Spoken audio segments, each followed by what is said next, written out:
హైదరాబాద్ లో మూసీ సుందరీకరణ ముఖ్యమా లేదంటే ప్రజల ప్రాణాలు ముఖ్యమా అని ప్రశ్నించారు మాజీ మంత్రి హరీష్ రావు కేటీఆర్ ముసలి కన్నీరు కారుస్తున్నారని మండిపడ్డారు. మంత్రి సీతక్క హైడ్రా పేరుతో ప్రజలను భయపెడుతున్నారని బీజేపీ నేత డీకే అరుణ ఆరోపించారు.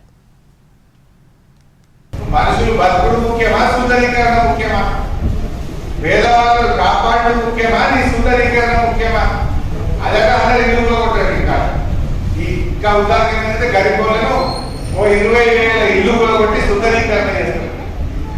అంటే ఆ 20,000 అంటే 1,00,000 మంది జీవితాలు ఆగం చేసి 1,00,000 మందిని రోడ్డు మీద వాడేసి ఇటు ఆటో కార్మికులు పట్టించుకో, రైతుల్ని పట్టించుకో, మహిళల్ని పట్టించుకో, పెన్షన్దారులను పట్టించుకో, ఉద్యోగుల గురించి ఆలోచన చేయవు. దీన్ని దేని పట్టించుకోవడం కానీ దాన్ని సుందరీకరిస్తారు. ఎక్కడితే సామెత ఉంటుండే ఇట్లా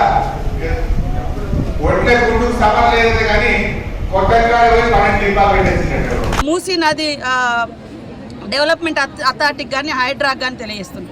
దీంట్లో ఎవరు తెలిసి చేసారు ఎవరు తెలియక చేశారు అనేది తీయాలి. ఎవరో అక్రమంగా లేదా బెదిరింపులతోటి లేదా పైరవి చేసుకొని వచ్చి అక్కడ ఇల్లు కట్టుకుంటే ఆ చెరువులలో మీరు చూసారు, ఒక ఇల్లు అయితే చెరువులనే ఉంది. మొన్న ఎవరిదో హైదరాబాదే అనుకుంటా, చెరువుల నీళ్లు ఉన్నాయి. డబల్ బెడ్రూమ్లను కూడా చెరువులనే కట్టించారు. మీరు చూడండి ఆ టోల్ గేట్ దగ్గర కామారెడ్డికి దగ్గర ఇవాళ మొసలి కన్నీరు గడుస్తున్నారు హరీష్ రావు కేటీఆర్.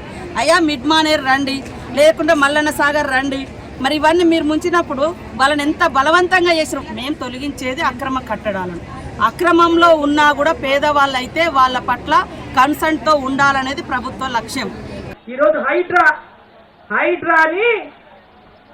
హైడ్రా బాంబులాగా హైదరాబాద్ లో ఈరోజు ప్రజలనే వణికిస్తూనే కాదు, జిల్లాల్లో కూడా పేదలను వణికిస్తా ఉన్నాయి అని ప్రభుత్వం. హైడ్రా ఎందుకు వచ్చింది? ఎందుకు హైడ్రా వచ్చింది? హైకోర్టులో మొట్టికాయలేసింది. హైకోర్టు కూడా మొట్టికాయలేసింది ప్రభుత్వాన్ని, వాళ్ళ హైడ్రా ఆఫీసర్ని.